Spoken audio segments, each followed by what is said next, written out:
Mana tepuk tangannya Bapak dan Ibu semuanya? Thank you. Silakan. Silakan. Dan yang kedua adalah seorang cyclist dan juga runner. Please welcome Jessica Hidayat. Dan seorang runner yang luar biasa kita panggil Kolinan. Kolinan mana Kolinan? Dan seorang cyclist yang luar biasa juga. Saya boleh tepuk tangan untuk Malfafa.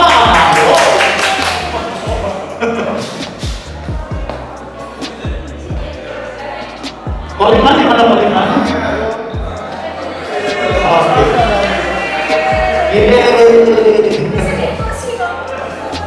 Silakan Koliman.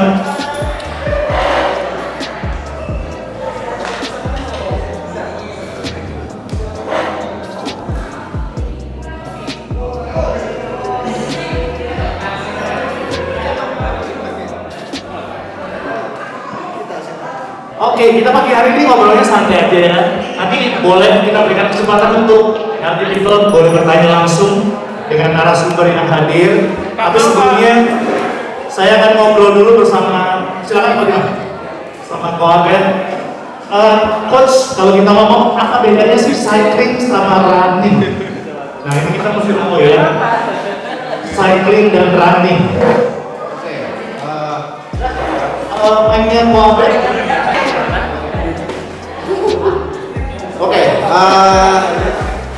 cycling dengan running ya, jadi saya akan bilangnya dalam konteksnya strength and conditioning coach. Yang pasti kalau kita mau secara biomekanik, secara bio tadi, bio artinya apa? Biologi. Jadi otomatis setiap orang pasti punya cara yang beda. Mekanik adalah cara tubuh kita bergerak. Jadi biomekanik adalah sebenarnya secara struktur tubuh kita bergerak. So kalau kita mau dari sisi olahraganya sudah pasti beda, ya kan? Dari sisi cycling dan running sudah pasti beda. Beda energi sistem, beda cara pakai, dan juga secara sport spesifiknya, training programnya juga pasti berbeda. Oh oke.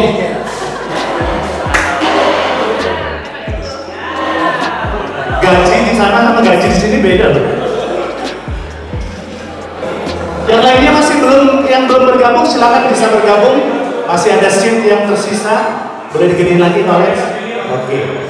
Kalau tadi sudah kita bahas tentang bedanya cycling dan running, kita sekarang masuk masih seputar tentang bersama coach. Kalau pembahasan kalau ini mana yang paling juara coach? Cycling atau running?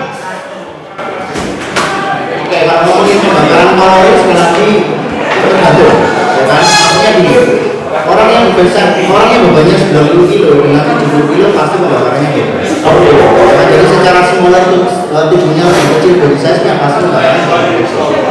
Yang kedua adalah frekuensinya, durasi, intensitas, volume. Jadi kita nggak bisa ngomongin juga berapa resepnya nggak bisa, karena kita nggak bisa ikuti. Oke. Ada namanya adaptasi dari waktu ke waktu. Jadi misalnya biasanya kita bisa bakar 500, kalau kita intensitas yang sama, itu bakal 500 lagi. Ini yang namanya metabolik, karena ini nggak banyak orang tahu. Jadi sekali lagi juga harus perhatikan tujuannya ini kan performance kan, untuk penurunan berat kolesterol atau apa nih? Jadi otomatis juga seperti itu ya. Jadi kita jam stop hanya lihat exercise, hanya dari sisi burning kalori berapa, tidak salah apa-apa.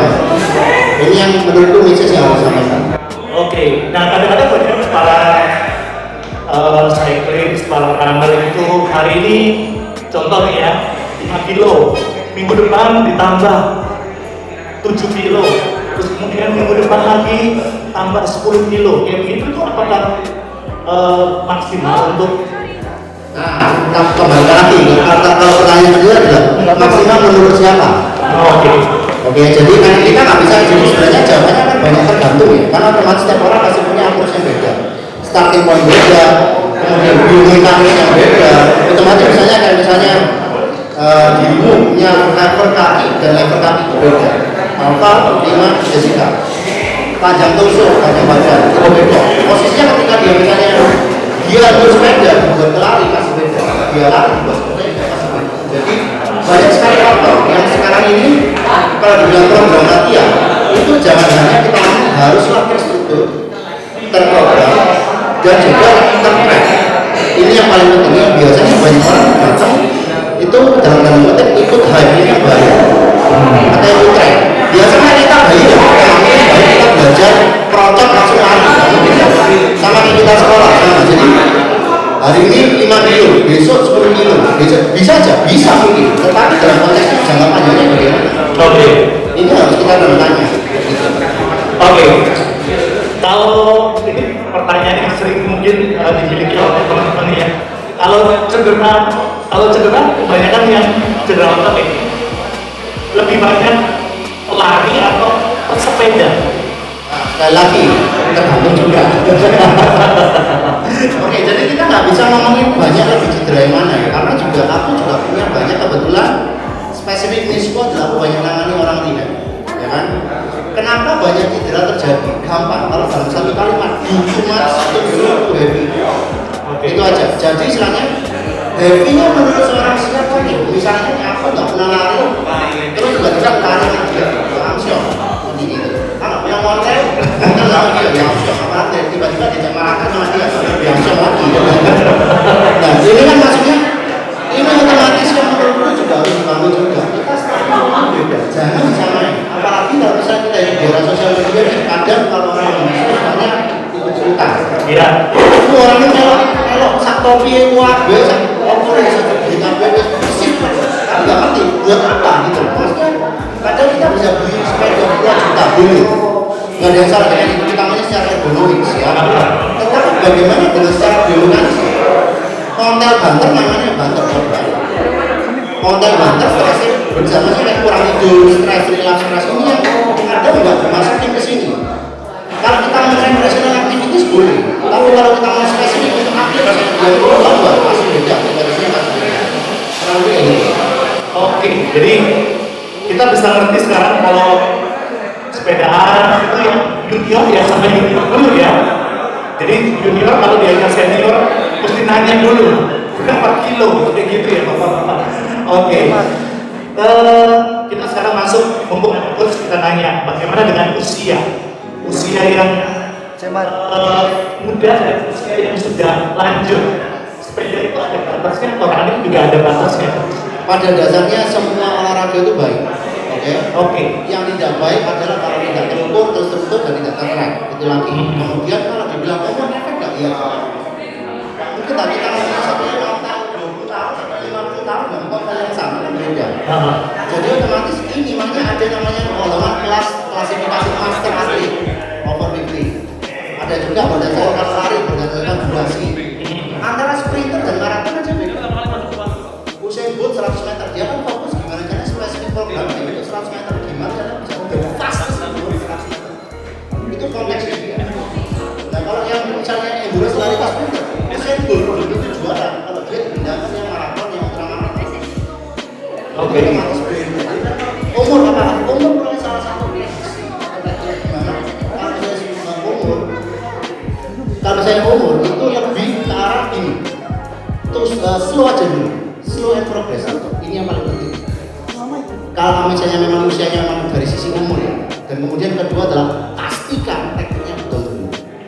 Ini doing something yang lebih unsexy things. Unsexy things apa? Yang nggak di Instagram apa makan? Nggak ada tuh makan seksi di Instagram. Nggak ada. Makan tidur cantik nggak ada. Yang dia adalah foto pasti bunga. Ayo selesai finish. Tapi lupa yang lainnya ini juga mengganggu performanya. Oke, tadi sekilas tentang coach, nanti boleh nanya tentang coach kalau punya yang cedera atau yang salah pada waktu sepeda atau pada waktu running, Anda mengalami cedera otot, boleh nanti kita berikan kesempatan sama coach untuk menjawab ya. Tapi kita ke Malva terlebih dahulu. Malva ini kalau pengalaman sepeda gimana Malva? Pernah cedera otot, pernah ada yang salah dengan posernya atau gimana? Untungnya sih sampai sekarang belum nggak pernah ya. Paling biasanya kalau misalnya sepeda baru, fittingan baru itu pasti ya memang penyesuaian dulu. Mungkin ada bagian-bagian yang kayak terasa capek atau apa gitu. Tapi kalau misalnya spottingnya paling capek gimana? biasanya punggung sih. Cuma kalau setelah itu fitting lagi dengan penyesuaian baru, pasti nantinya udah terbiasa nih. Dan paling sering tangan sering kesemutan. Aku paling sering tangan kesemutan. Itu normal ya? asam urat mungkin.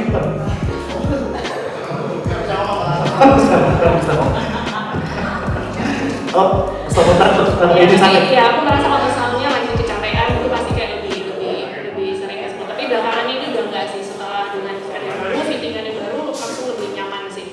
Oke. Jadi tergantung. Tapi kalau misalnya sampai cedera otot, untuknya enggak, karena aku sepedaan tujuannya cuma untuk have fun, untuk ya olahraga. Aku jarang kayak kumpul spesifik kayak teman-teman sepedaan, speednya banter gitu ya. Aku tinggal ya udah aku biarin, aku nggak mungkin memaksa sih karena tujuanku apa dulu kan memang untuk olahraga sampai rumah aku mau terlalu capek karena aku harus kerja, jadi aku nggak memaksa gitu. Tapi mungkin kalau memang tujuanku aku mau ikut perlombaan atlet, nah itu beda lagi ya. Tapi kan tujuanku nggak ke sana gitu. Karena aku nggak mau setelah selesai sepedaan sampai rumah aku lemas gitu. Karena aku masih ada kerjaan yang harus aku kerjain. Oke, kalau besok paginya sepedaan, apa istirahatnya hamil satunya itu jam berapa? Aku pokoknya maksimal jam 11 tidur. Jam 11 Jam 4 tidur. bangunnya.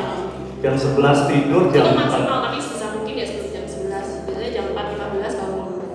Oke, kayak gitu ya. Nanti kita nanya, istirahat seperti itu tuh cukup nggak menurut konsilas? Karena maaf kan masih 21 ya boleh masuk ya. Gila lu.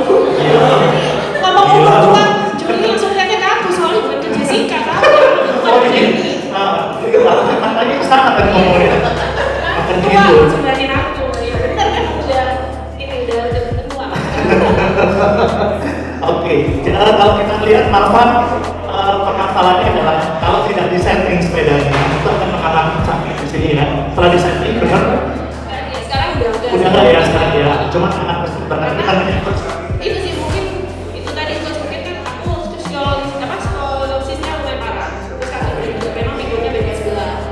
Gitu, jadi ya pasti di atas sepeda pasti agak enak sih karena memang yang beda itu bukan main kakinya tapi lebih ke pinggul kamu.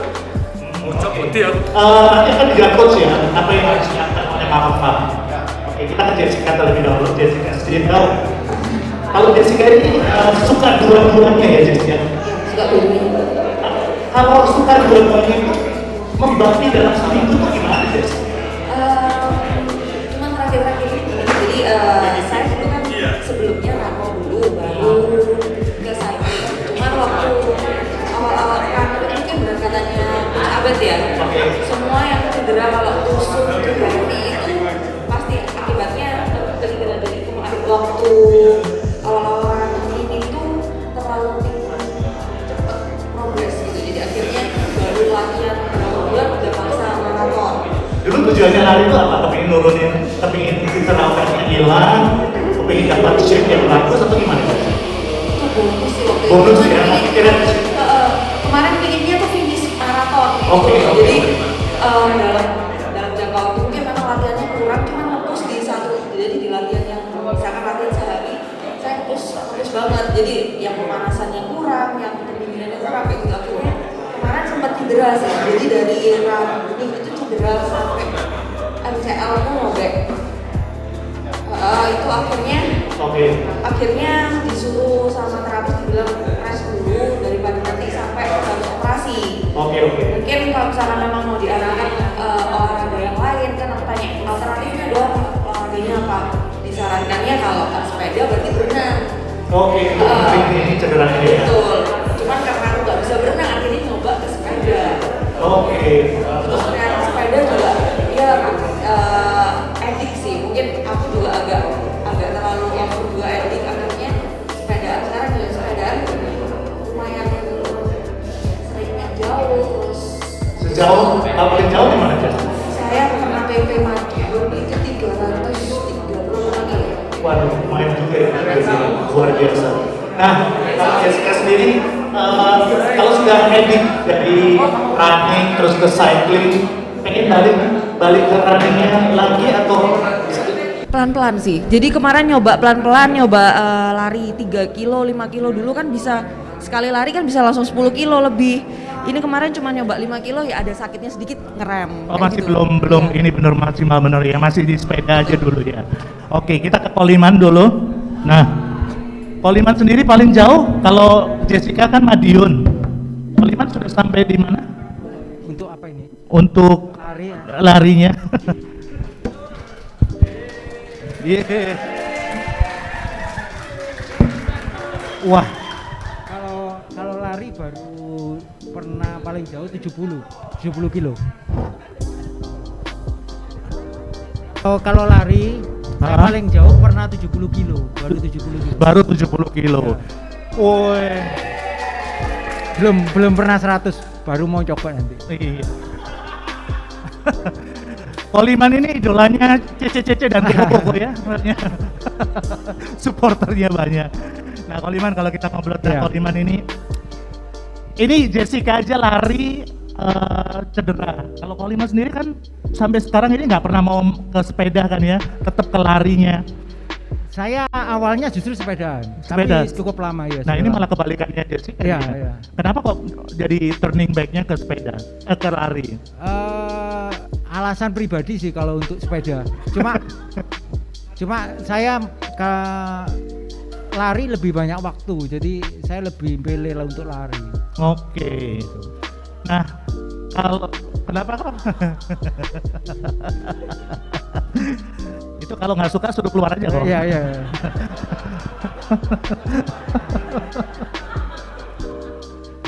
Oke. Tapi kalau kita ngelihat masalah yang dialami oleh Jessica, mungkin Koliman bisa bantu apa yang harus dilakukan mungkin ya? Ya bener kata coach itu, untuk start awal ya kita harus selalu slow ya. Oke. Apalagi kalau ada usia harus selalu slow. Oke. Masalah usia nih ya penting, nanti kita ngobrol lagi sama coach ini ya. Masalah usia ini. Apalagi kalau enggak ada pengalaman ya paling aman harus slow. Tapi kalau kita ngomong stepping lari, Ya. Koliman ya. Untuk junior berapa kilo dulu, kemudian masuk ke intermediate.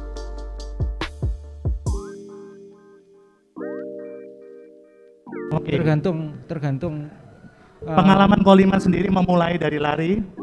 saya memulai lari, saya cukup lama sih sudah lari dari kuliah juga sudah lari Ya, oke. Jadi pertama saya mungkin cuma 10 kilo, terus ya 1 minggu mungkin 50-60, sekarang 120. Luar biasa. Tapi sangat bertahap, jadi saya naikannya paling nggak lebih dari 5% lah untuk 2-3 bulan, 4 bulan itu naiknya nggak lebih dari 5%. Oke, jadi ada nggak secara drastis naiknya ya? Nggak. Tetap ini ya, Nggak, melihat ya. kondisi badan kita sendiri dan usia kita ya. Iya. Oke, kita menarik sekali.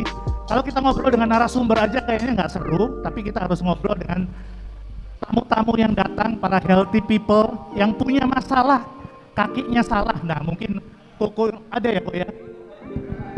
Salah apanya kok?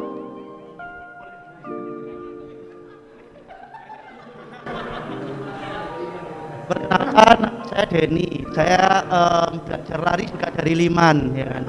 Cuma ada satu pertanyaan yang sampai sekarang ini jadi misteri, gitu kan. Jadi kalau supaya larinya itu tetap kita ideal, tetap bisa menjaga kebugaran tubuh, kira-kira kan Liman ini kan sudah berkeluarga juga kan. Jadi saya mau tanya, untuk mengatur frekuensi seks seminggu itu berapa kali?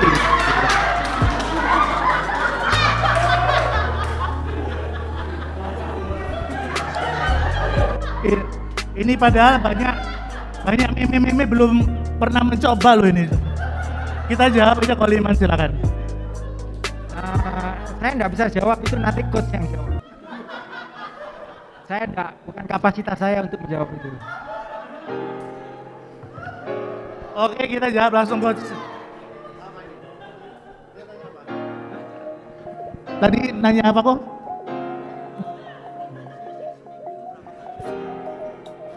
Jadi kalau kita hubungkan dengan talk show ini, kalau setelah melakukan aktivitas itu frekuensi seks dalam seminggu itu gimana? Ini pertanyaan kaliber paling berat yang pernah saya dengar di seminar olahraga. Oke, kalau ngomongin tentang itu tadi ya toh, kalau siapa tahu ada yang 17 ke bawah ya kan. Pada dasarnya kembali lagi ya, maksudnya tergantung. Aku kan banyak sekali omongan tergantung ya, bukan karena saya malas jawab, tetapi konteksnya saya harus jelas. Kita ngomongin siapa dulu nih, ya kan? Misalnya ternyata juga antara kita berempat sudah nikah semua atau by the way. Nah, oh belum, hampir. Jadi istilahnya juga pasti beda, ya kan? Kalau kita secara frekuensi kembali lagi, manipulasi dari intensitas, durasi, volume trainingnya sendiri gimana. Kita mau konkuren, apalagi kalau misalnya kayak dia juga lari cycling kayak 5 juga dulu mungkin ada sepeda sedikit, otomatis pasti beda, programmu beda. Jadi itu yang penting apa ya, ngomongnya jadi susah, ini penting gitulah. Yang penting stamina tetap oke lah. Nah betul. Jadi kalau kita mau secara performa sendiri gini ya, kalau kembali lagi kita ke performa itu, yes, yang paling penting sebenarnya adalah penguatan otot pinggul. Ini secara sainsnya ya. Jadi secara sainsnya, ini serius, aku serius. Jadi secara pinggul sendiri juga sudah terbukti, sudah ada beberapa penelitian memang hubungannya dengan libido, apalagi ke testosteron. Nah makanya juga kalau kita mau hanya dari sisi latihan endurance aja, itu menurunkan kadar T. Makanya kalau saya bilang, oke, coach, kalau ada satu kalimat yang bisa kita bawa pulang adalah semua orang yang lakuin endurance sport harus melakukan strength and conditioning program. At least seminggu 2 kali. Itu bukan saya yang bilang, itu menurut rekomendasi WHO 2020 kemarin. Nah kenapa? Karena otomatis latihan kaki, ini yang paling penting nih. Kenapa? Karena kaki kita ngomongnya juga dalam sepeda, juga dalam lari, itu yang dominan dipakai. Contohnya misalnya ketika kita ngomong lari ya, terutama cewek, biasanya kalau dia yang kecenderungan dia punya banyak heels, sekarang banyak sekali yang sepatu-sepatu yang tip toe box. Jadi posisi ininya dia mengeruncing masuk, tajam. Otomatis apa? Tidak ada ruangan. Padahal secara kita ngomong kaki dan tangan itu harus bisa spread out seperti ini. Tetapi kalau kamu buka, bisa nggak kamu rilis spread, angkat dan kamu hanya ngangkat big toes-nya doang, bisa nggak? Big toe mobility namanya. Kenapa ini penting? Karena 70% itu shock absorption. Ketika kamu cycling, kamu mulai dari pertama dari early race, mid heel, front, yang di absorption adalah apa? Big toe-nya. Jadi kita maunya adalah propulsion-nya. Otomatis ketika big toe-nya kehilangan mobility, maka dia akan kehilangan absorption. Makanya kenapa banyak sekali runners itu masalah problemnya selalu fit. Kenapa? Karena itu harus diambil atau disedot ke tempat lain. Big toe mobility ini penting. Makanya aku bilang, jangan kita ngomong sepatu, bukan masalah fashion, tetapi masalah fungsi. Sama juga dengan sepeda, bukan masalah apa brand ini paling mahal, tetapi secara ergonomik ya apa. Jadi misalnya seperti itu. Jadi itu untuk lari. Untuk sepeda juga, aku punya klien sepeda. Itu sekarang dia sudah mulai kayak case-nya Malva. Ininya mulai sakit. Aku tanya, oke, secara pain scale-nya dari 1 sampai 10 ada di angka berapa? 5. Yang menarik adalah buat aku adalah nggak lama sikunya juga sakit, pergelangan. Kemudian banyak sekali orang pesepeda yang upper back-nya dia mulai kayak udang. Oke, jadi ketika dia hinge, dia nggak bisa memaintain posisi ini, sehingga apa? Sehingga lower back-nya sering sakit. Makanya lower back pain juga sering sakit. Kenapa? Otomatis ketika seperti ini, apa yang jadi dengan abs? Dia shorten position. Maksudnya apa? Berarti tidak ada airflow yang masuk, sehingga apa? Performamu pasti turun. Thoracic, kita maunya thoracic. Spine itu, apalagi kita mau mulai ke Malva mungkin bisa sekalian tak jawab juga ya. Spine itu nggak ada yang lurus kayak tembok, ini nggak ada. Oke, kita mau dia pasti ada S. Nah, skoliosis itu adalah lebih dari berapa degree. Nah, kalau yang paling parah ada skoliosis huruf S. Itu ada salah satu klienku yang barusan habis ini mulai tarik, padahal dia sampai 28 derajat. Jadi otomatis dia pasti asimetris. Jadi tipsku adalah pertama, start untuk mulai latihan one side at the time. Itu, jadi mungkin ini sedikit ada gambaran ya. Jadi supaya nggak kemana-mana sih, tak kembalikan aja. Supaya Oke, Ko, tadi sudah kejawab ya, Ko. Kalau Koko sendiri seminggu ngeseknya berapa kali? Oh, nggak pernah ngesek. Nggak pernah ngesek, kok nanya ngesek, ini gimana sih? Oke, kita berikan pertanyaan berikutnya. Siapa yang mau mungkin merasa salah posisinya sepeda, atau mungkin kakinya sekarang sakit, atau ada yang mau bertanya? Oh, silakan. Oh, boleh. Ya, Korek, silakan.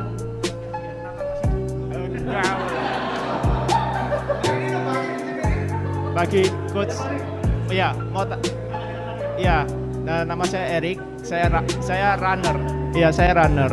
Nah, saya mau tanya itu bagi pemula atau bagi yang sering lari, itu kan sering terjadi kayak ini bagian kaki sini pelantar. Nah, menghindari pelantar itu gimana maksudnya? Menghindari pelantar. Pelantar, coach.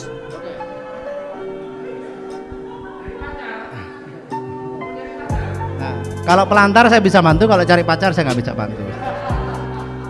Oke, gini ya, kalau pelantar atau apapun itu, istilahnya adalah pertama bisa please untuk assessment, aku ada timku di sini, ada Dio.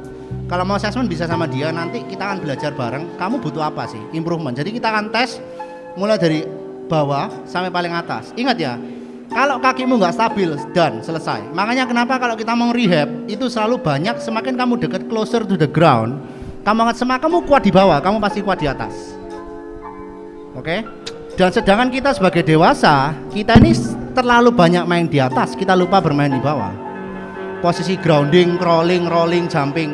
Dan kenapa aku bilang endurance sport itu harus latihan beban? Kenapa? Karena yang hilang ketika kita usia 30 ke atas adalah tipe serat tipe 2. Itu yang eksplosif. Makanya kenapa banyak sekali wanita usia 40-an nggak bisa lompat. Nggak percaya boleh dicoba.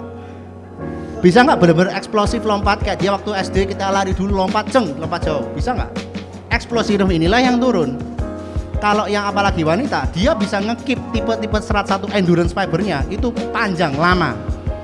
Tapi tipe serat 2-nya ini yang turun. Dan ketika ini turun tidak ada strength training dalam konteks injury prevention. Makanya aku bilang problemnya dengan semua endurance sport adalah tendon, joint, ligamen. Kenapa? Karena penurunan massa otot atau atrofi. Kenapa? Terlalu banyak endurance. Makanya harus mulai ada progression dari sisi latihan bebannya ini harus jelas dulu. Seperti apa pelantarnya? Pelantarnya macam-macam. Dilihat apakah memang overpronate, bisa nggak ketika benar-benar napak barefoot, bisa keseluruhan merasakan keseluruhan permukaan kakimu dulu, grounding namanya. Ketika grounding bisa nggak kamu benar-benar kontrol semua dari jarimu? Dan propulsinya bisa dapat nggak? Kalau itu semua bisa dapat, bagaimana dengan posisi upright position? Karena nggak mungkin dong, inimu stabil, ini nggak stabil, gimana caranya? Nggak mungkin. Kayak gitu, ini nggak stabil, jangan harap kamu ke atas stabil.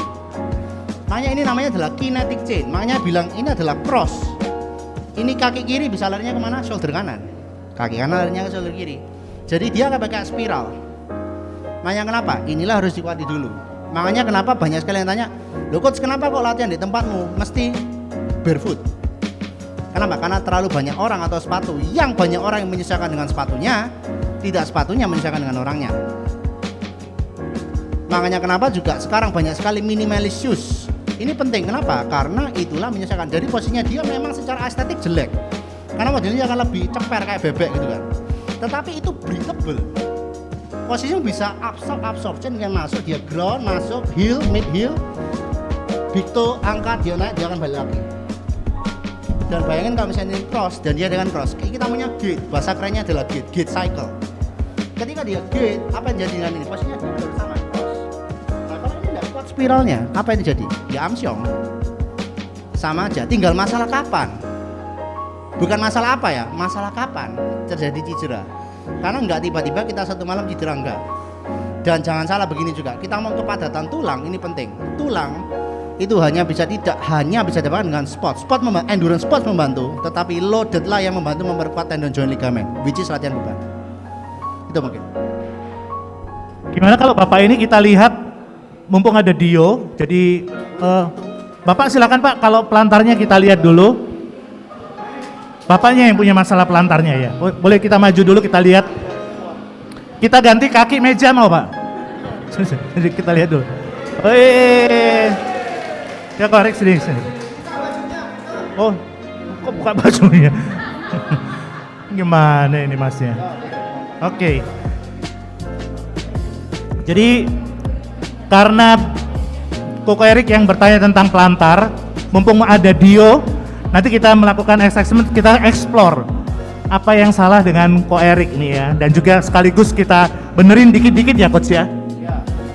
Oke, bisa dilepas sendalnya.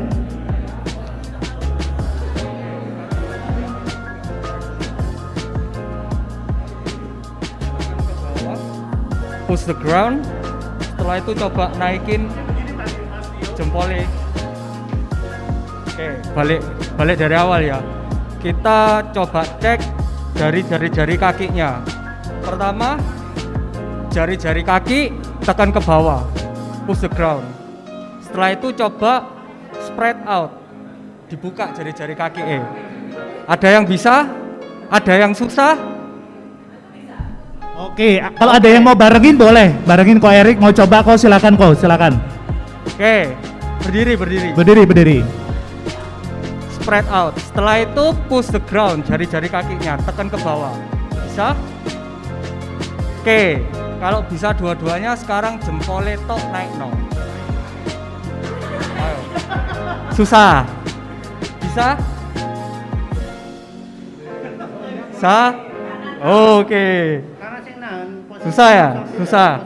Oke, sekarang kalau udah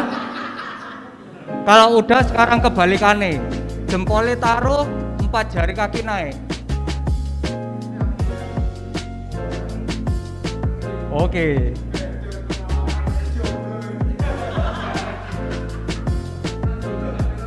Lanjut Pak Abed. Oke. Oke, selanjutnya gate selanjutnya ada namanya lunges. Turun ke depan. Biasa aja. Nah. Dynamic lunges. Oke.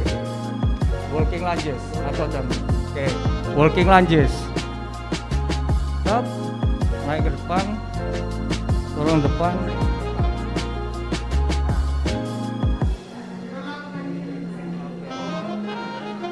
Nah.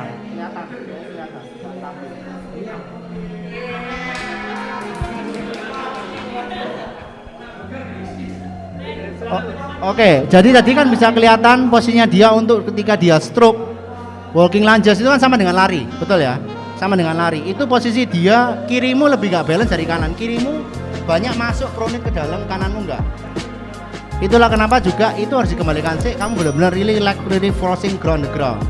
Sebenarnya ada satu tes lagi, kalau kamu mau tes juga bisa. Mau tak tambahin nggak satu lagi? Ya, tidur di bawah. Kamu tidur di bawah. Tidur di bawah. Telentang. Oh enggak tak kerjain. Oke. Kakimu ditekuk 45 derajat. Kakimu tekuk 45 derajat. Nah, satu yang angkatan, satu tak angkat lurus. Tangan di samping. Tanganmu di samping. Kepalamu tidur ya, relax. Nah, kemudian kamu coba ngangkat hipsmu tok. Full. Nah, enggak apa-apa. Ini ingat ya, dia bisa seberapa, oke? Ini maksimummu. Kamu bisa mentok lagi enggak? Oke, kita lihat ya. Nah, oke. Sekarang kita turun. Kita switch. Nah, up, naik. Nah, kamu lebih susah. Ini kelihatan ya? Ini dia turun. Kirinya enggak. Makanya bisa jadi bilang dari lunges bisa kanan kiri, hips dari kiri kanan. Makanya kenapa ini dia modelnya spiral. Inimu nggak kuat, ini pasti bermasalah. Makanya dia cross. Ini juga bisa tes juga breathing. Kamu bisa tes. Kamu berdiri, last. Berdiri lagi. Nah, sekarang gampang. Satu pegang di chest, kamu ngadep ke kamera. Satu megang perut. Nah, good. Ambil panjang, buang panjang. 99,9% semua klienku pasti ketemu kayak gini. Kamu lah napas model kayak gini, kamu gak bisa aktivasi diafragma, pasti kamu nggak bisa, performamu nggak bisa bagus. Nggak jelas aku ngomong. Oke, sekarang jelas. Nah, jadi gini, napas lagi buat aku. Nah, lihat, dia chest breather. 99,99% klienku itu ketika pertama kali ketemu ini adalah salah satu assessment yang tak pakai. So it means ketika dia bernafas seperti ini, maka sudah saya bisa pastikan performanya nggak akan bisa maksimal. Kenapa? Karena kita punya otot yang besar namanya diafragma. Diafragma itu di mana sih? Dia ada di lies on the rib cage, ini rib cage. Dia ada di bawah rib cage ini, modelnya kayak payung. Dia buka, dia nutup. Kamu ketika bisa aktivasi ini dan dia otomatis napasmu panjang. Aerobik bagus, anaerobik pasti bagus. Oke? Karena hubungannya dengan mitokondria itu energi sistem kembali lagi. Makanya bilang semuanya selalu kita ngomong tergantung. Ini adalah beberapa untuk dia. Makanya paling gampang juga. Ini last static posture kita bisa lihat, relax. Kamu nyamping hadap kanan. Biasa aja. Nah, lihat. Ini kamu bisa tes sendiri juga ya. Ini kalau lama-lama, ini posisi kuping itu harus sejajar dengan shoulder, ditarik. Kalau dia sudah mulai ini harus tak kembalikan dulu. Karena ini sudah disadvantage secara biomekanis, jadi ada disadvantage. Kalau cewek banyak sekali yang dia APT. Jadi APT dia itu bebek. Ini banyak, terutama kalau dia sudah punya anak. Oke. Jadi ketika ini enggak stack, posisinya dia otomatis pasti apa? Ya ini lama-lama jadi masalah juga. Ini Tapi ini enggak parah, tapi ini sudah mulai shifting. Kamu kerasa nggak? Inimu shifting ini, kiri kananmu nggak sama. Tapi jangan salah, semua orang badannya pasti asimetris, nggak ada yang sejajar full. Tetapi kembali lagi, kita sebisa mungkin strength gapnya antara kiri dan kanan jangan kurang dari 15%. Kalau dia lebih dari 15%, kemungkinan cedera akan besar. Tinggal masalah kapan. When. Itu aja sih, mungkin sekian ya. Thank you. Thank you, Coach Abed. Tadi ada yang mau bertanya tadi di belakang? Oh, Koko ya? Silakan Koko. Oh ini. Mau nanya? Nggak jadi. Malva. Ini beneran apa enggak nih? Enggak, oke. Oke. Nah, tadi yang banyak pertanyaan kan cowok semuanya. Cewek dong, gantian cewek, mau nanya enggak? Gantian biar semua dapat. Oh ini, Meme silakan. Vivi, mau nanya sama coach? Enggak. Cici mau nanya? Oh ya udah nggak apa-apa, nanya aja. Oh kalau nggak ada, oke, nggak apa-apa. Kalau tidak ada, saya berikan kesempatan untuk Jessica terlebih dahulu nanya ke coach tentang problemnya, apa yang bisa dibantu sama coach, kemudian Malva sama Lian mungkin punya pengalaman. Silakan, Jess. Thank you. Coach Abed mau tanya sih, ini kan cedera MCL ku kan masih belum sepenuhnya kembali, udah mendingan jauh sih. Cuman mungkin ada saran gerakan-gerakan yang bisa dilakukan di rumah, mungkin entah gerakan yang kira-kira bisa membantu MCL ini, maksudnya bisa mempercepat proses recovery-nya. Oke, kalau kita ngomongin masalah lutut, ya kan, sebenarnya lutut begini loh. Fungsi lututmu cuma satu, dia didesain untuk extension, dia didesain untuk flexion.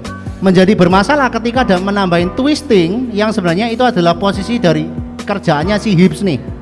Karena posisi hips itu adduction itu dari mana? Dari hips. Ketika ini yang menggantikan ini ya pasti cedera. Jadi kalau tanya di rumah, kalau misalnya untuk MCL adalah apa? Pertama selalu kita mau adalah yang memang ngelut dari posisi gini. Lutut kan pertemuan dua join, betul ya? Pertemuan antara femur dan tibia. Ketemu ligamen di tengah, ada bantalan di sini, ya kan? Otomatis kenapa kok banyak sekali orang usia 50 ke atas itu selalu problemnya lutut? Kenapa? Karena ototnya nggak ono. Habis atau atrofi. That's why peningkatan massa otot untuk penting muscle mass maintenance. Jadi pertama latihan beban di rumah. Kedua, gimana caranya coach kalau misalnya latihan beban di rumah padahal beban terbatas? Macam-macam caranya. Pasti eventually kamu harus pakai loaded. Kenapa? Karena ada namanya satu prinsip yang harus pahami prinsipnya, fleksibelkan metodenya. Prinsipnya ada dua. Pertama kita namanya adalah spesifik. Berarti dalam konteksnya Jessica, spesifiknya adalah bagaimana strengthening the knee. Otomatis dia harus posisinya deep knee flexion which is the squat, deep knee flexion which is the hamstring, latihan hamstring. Seated, lying, squat, lunges, split squat, Bulgarian split squat. Kalau dia nggak punya posisi beban terbatas, kamu bisa main isometrik. Jadi isometrik adalah posisi ini paling aman. Makanya kenapa isometrik banyak dilatih. Yang MCL-mu sakit mana? 1 sampai 10 ada di angka berapa? Sakitnya biasa ya. Rata-rata sekarang. Nah 3, enggak apa-apa. Berarti kalau 3 gini, kalau dia di begini ya, perjalanan rehab itu bukan harus tidak pain free. Ingat ya, tidak harus pain free. Jadi kalau ada sedikit discomfort itu sangat amat direkomendasikan. Yang biasanya kalau orang Indonesia gak betah loro, lah iso nang rumah sakit terus gak metu-metu. Makanya istilahnya pertama adalah isometric means adalah dia posisinya dia force-nya sama, kamu coba itu lying ke belakang, nah kemudian kamu extension. Nah kamu di extend, aku bisa nambahin asisten partnernya dia tak press begini. Nah aku tinggal tanya feedbacknya sama si Jessica, ini cukup enggak resistnya? Ini adalah isometric position. Apa yang terjadi dengan posisi quads-nya sini? Dia pasti contract, betul. Dia tinggal melawan resistensi dari tanganku, aku bisa seberapa.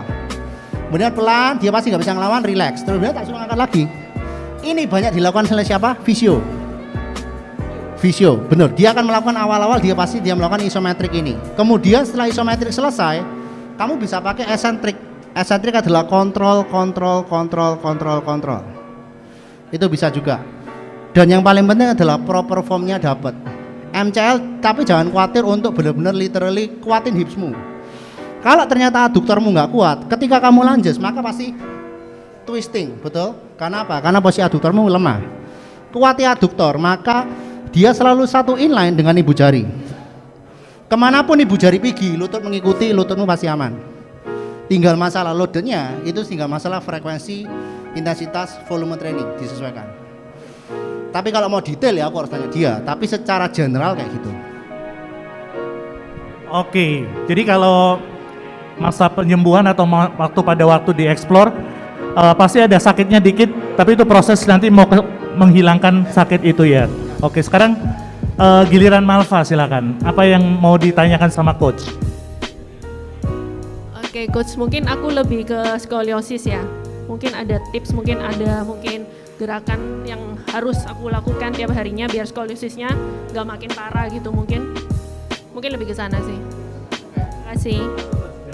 Oke, untuk skoliosis, which is banyak sekali skoliosis, 70% ada di cewek. So saranku pertama adalah starting unilateral training, satu sisi. Kayak kemarin aku sempat lihat di IG-mu, karena sama Meli, jadi sempat di repost Meli toh. Aku lihat, jadi kayak bilateral deadlift itu kan semua bilateral, dua sisi ya. Kurangi dua sisi, perbanyak satu sisi. Kalau aku bisa ngomong adalah pertama yang tak benerin adalah aku harus assessment dulu semua. Kemudian tapi kalau ngomong secara general recommendation adalah aku ngomongin dead bug, berdog, side plank, kemudian juga posisi dia forward. Nah tapi berdognya kayak piye, reverse side planknya kayak piye, nah itu detail. Maksudnya gini, aku harus ngecek napasmu dulu karena gini, kita napas satu hari 35.000 kali, betul? Problemnya adalah kita nggak bisa benerin dari luar ke dalam, kita harus benerin dari dalam ke luar. Berarti breathing pattern-nya ini yang harus dibeneri dulu. Apalagi kalau skoliosis sudah pasti ada masalah dengan airflow, pasti itu. Dan kemudian dia satu sisi pasti dia satunya lebih relax, butuh dikuatin, satunya lebih tense, butuh direlaksin. Itulah kenapa pentingnya dia unilateral stance. Nah tinggal masalah latihannya seperti apa ya, itu tidak bilang dead bug, side plank, berdog, tapi eksekusinya ini yang memang mungkin terlalu panjang tak omongin di sini. Tadi mungkin bisa, aku ada beberapa video untuk beberapa klienku juga bisa dipraktekin. Istilahnya begini, cari memang yang aku akan selalu mulai dari yang di bawah dulu. Berdog, dead bug, side plank, apa kesamaannya? Di bawah. Ground based training. Kamu kuat di bawah, kamu pasti kuat di atas. Itu adalah prinsip ground based rehab. Itu startingnya mungkin dari situ. Mungkin dari audiens ada yang mau tanya sebelum saya terakhir, silakan boleh. Tanya cederanya di sini sama di sini, gimana cara sembuhin?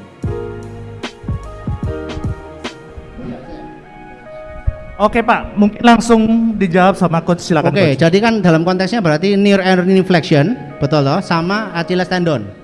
Achilles tendon ini berarti kamu pelari, runners.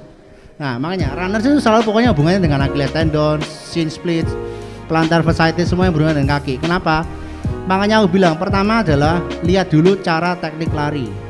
Aku nggak terlalu itu di luaran aku ya, maksudnya sport specific running. Tetapi aku bisa mau dari sisi spesifik program strength and training programku. So it means adalah lihat dulu. Aku mau lihat selama ini programmu ya apa sih kok. Jadi aku nggak akan bisa ngomong harus ngelakuin ini tanpa aku tahu diagnosamu seperti apa. Ya tapi kayak gini. Aku sakit, aku yang obat. Ya kan harus tahu diagnosanya ini apa dulu. Jadi bisa nanti enggak apa-apa. Kamu sudah latihan atau rehabmu selama ini yang sudah mau lakuin apa aja, itu ngomong aku nanti tak kasih inputan. Karena gini juga ya. Please juga stop kita ngomongin hanya dari sisi training aja. Tetapi nutrition, sleep, dibilang tadi sleep adalah the most underrated strategies untuk performance. Dan yang paling penting adalah gini, kamu boleh train hard. If you train hard, you need to recover hard. Jangan train hard, recover easy. Train hard, recover hard. Masalahnya, problemnya adalah apa?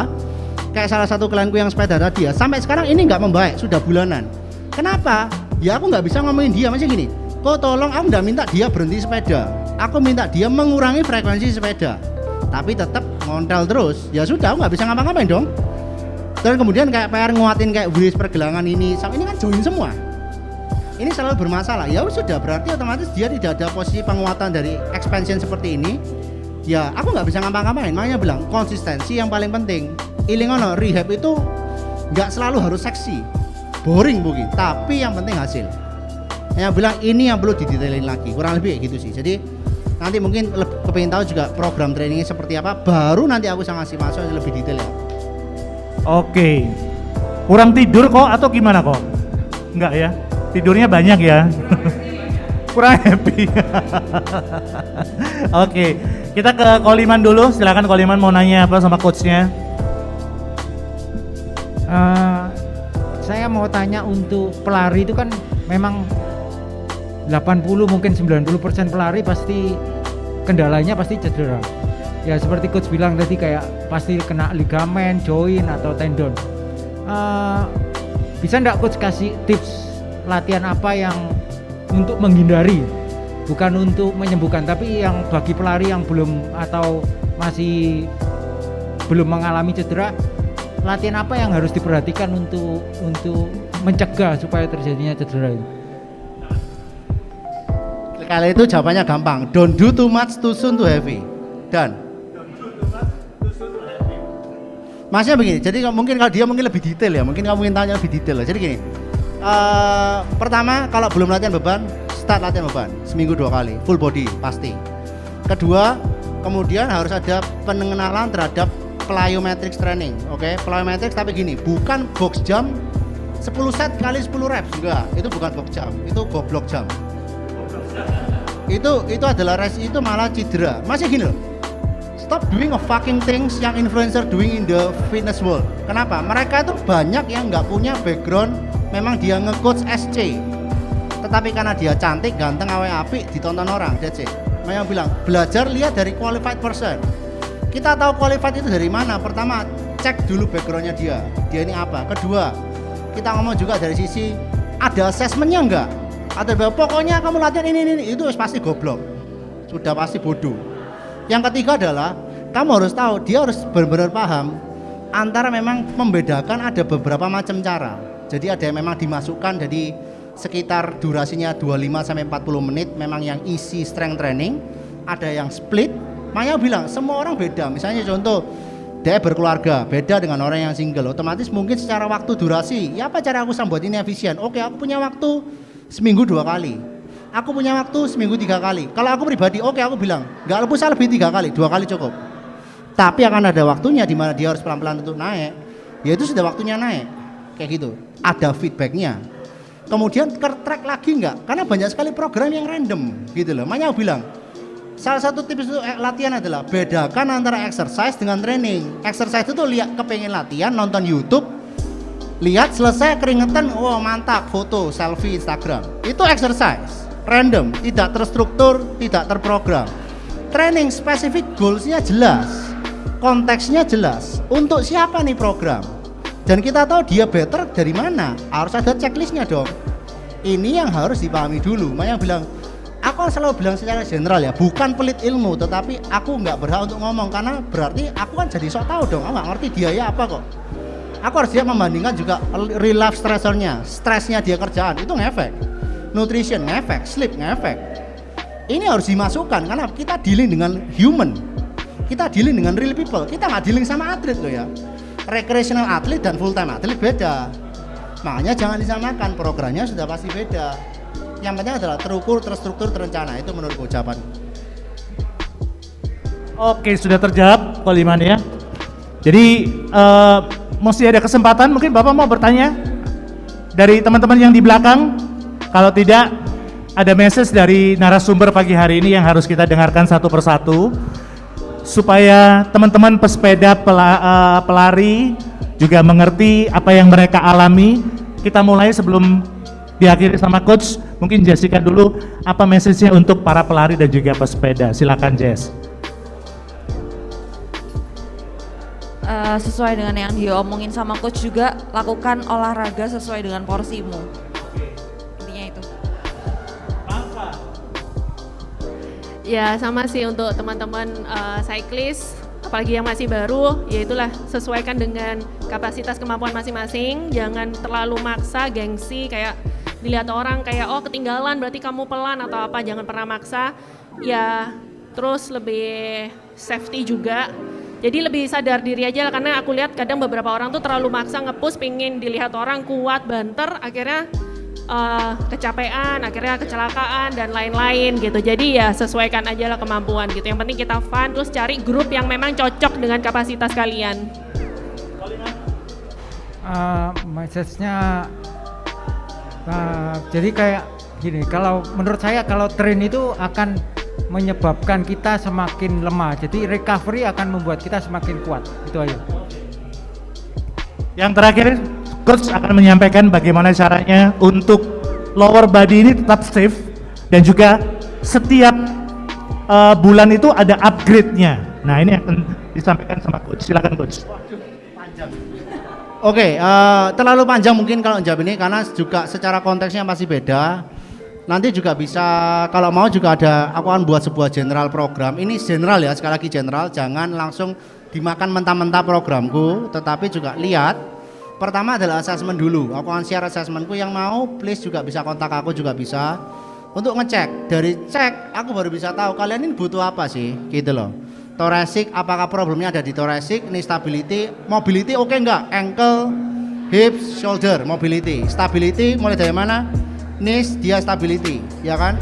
Posisi core stability, mana kamu butuh? Stability, mobility oke enggak? Kemudian yang terakhir adalah, yaitu tadi programnya sekali lagi adalah yang disesuaikan dengan orangnya. Mungkin closing statementku adalah gini, your fitness should empower your life. Your fitness doesn't need to like really burden your life. Kalau memang itu sampai kebalik malah kamu olahraga malah jadi nelo UK play gak malas lapo-lapo, berarti wes pasti tak jamin programmu salah. Fitness should be empower your life. Kamu harus lebih seger, lebih fit, gak gampang sakit, badan bagus bonus. Jangan dibalik. Itu mungkin closing statement. Terima kasih Coach Abed, terima kasih Jessica, Malva dan juga Koliman, terima kasih.